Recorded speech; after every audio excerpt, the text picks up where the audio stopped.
So in this segment, I want to go back and revive a segment we haven't touched on in quite some time called Back to the Basics.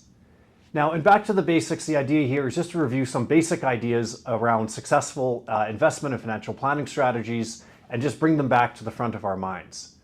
Now, given all of the volatility and all of the anxiety and all the fear that we've all experienced here over the last 10 to 12 weeks, I wanted to talk about the negativity paradox. Now, I haven't discussed this before in a monthly market video, but many of you have heard me discuss this. And for those who haven't, the negativity paradox basically breaks down to this, is that despite the fact that the market goes up approximately 75% of the time, about 2/3 to 3/4 of all market forecasters, prognosticators, newsletter writers, etc.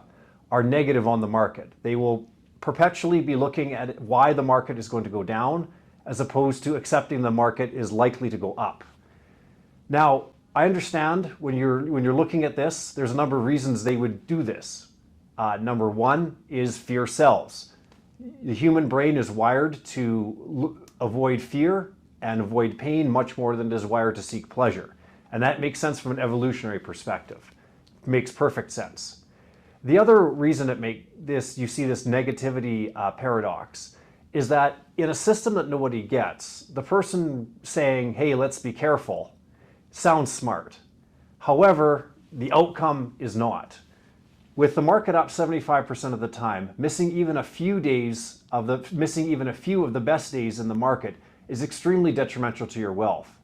Now, I've got a number of posts up in the last few weeks about this and exactly what the impact is of, say, missing the best 5 days or the best 10 days in the market.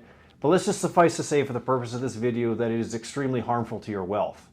So don't get stuck in the negativity paradox. And remember, irrespective of how the market is doing today, that we have seen negative events in the past, and yet the market is substantially higher, and we are all substantially wealthier despite that.